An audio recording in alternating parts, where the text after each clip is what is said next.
Good evening.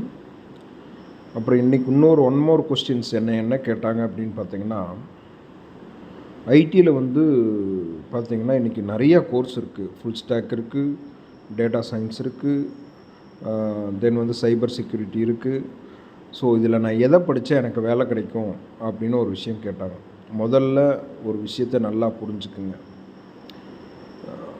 அதாவது என்ன படித்தா வேலை கிடைக்குங்கிறது ஒரு பக்கம் இருக்கும், சரிங்களா? அதை விட ரொம்ப முக்கியம், உங்களுக்கு எது ஸ்ட்ரென்த்துங்கிறத ஃபஸ்ட்டு கண்டுபிடிங்க, சரிங்களா? இப்போ நீங்கள் டேட்டா சயின்ஸுக்காக படிக்கணும் அப்படின்னா முதல்ல உங்களுக்கு மேத்தமெட்டிக்ஸ் நல்லா வருமா, முதல்ல மேக்ஸில் உங்களுக்கு இன்ட்ரெஸ்ட் இருக்கா, இதெல்லாம் கண்டுபிடிக்கணும், ஓகேங்களா? முதல்ல நீங்கள் ஒரு யூஐ/யூஎக்ஸ் டிசைனர்னால் முதல்ல உங்களுக்கு டிசைனிங்கில் இன்ட்ரெஸ்ட் இருக்கணும். அப்போ தான் அதை நீங்கள் அச்சீவ் பண்ண முடியும். ஓகே, இன்ட்ரெஸ்ட் ஏரியாவை கண்டுபிடிக்காமல் நான் கைட் பண்ணுறதுனாலோ அல்லது வேறு எந்த கம்பெனியில் நீங்கள் போய் கேட்டிங்கனாலும் அவங்க ஒரு ட்ரெயினர் பார்த்து உங்களுக்கு இது மேட்ச் ஆகும்லாம் இங்கே யாருக்கும் சொல்லிட முடியாது.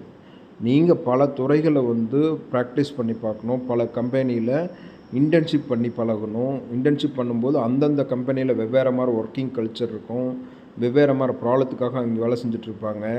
அதை அப்சர்வ் பண்ணணும். அதெல்லாம் அப்சர்வ் பண்ணும்போது தான் ஒரு கன்க்ளூஷனுக்கு நம்ம வர முடியும். சும்மா எடுத்தோம் கவுத்தோங்கிறதுக்காக ஒரு கன்க்ளூஷனுக்கு வர முடியாது. அதே மாதிரி இங்கே நீங்கள் எடுத்தோம் கவுத்தோன்னு ஒரு கன்க்ளூஷனுக்குலாம் வந்தீங்கன்னா அது சக்ஸஸ்ஃபுல்லாக இருக்காது. ஒரு விஷயம் நீங்கள் சக்ஸஸ்ஃபுல்லாக இருக்கணும்னு ஆசைப்பட்டீங்கன்னா ஃபஸ்ட்டு ஃபைண்ட் யுவர் ஸ்ட்ரென்த்து, சரிங்களா? உங்கள் வீக்னஸை பற்றி கவலைப்படாதீங்க. ஃபைண்ட் யுவர் ஸ்ட்ரென்த்தை நல்லா கண்டுபிடிங்க. ஸ்ட்ரென்த்தை எப்படி நல்லா ஃப்ரேம் பண்ணி அந்த ஸ்ட்ரென்த்தை வச்சு ஸ்கில்லை எப்படி காசாக்கணும் அப்படின்னு யோசிச்சிங்கன்னா இந்த உலகத்தில் இருக்கக்கூடிய எந்த சப்ஜெக்டையும் நீங்கள் தேடி கண்டுபிடிச்சி கற்றுக்குவீங்க. இதுதான் உண்மை, இதுதான் நேச்சர். Okay, thank you.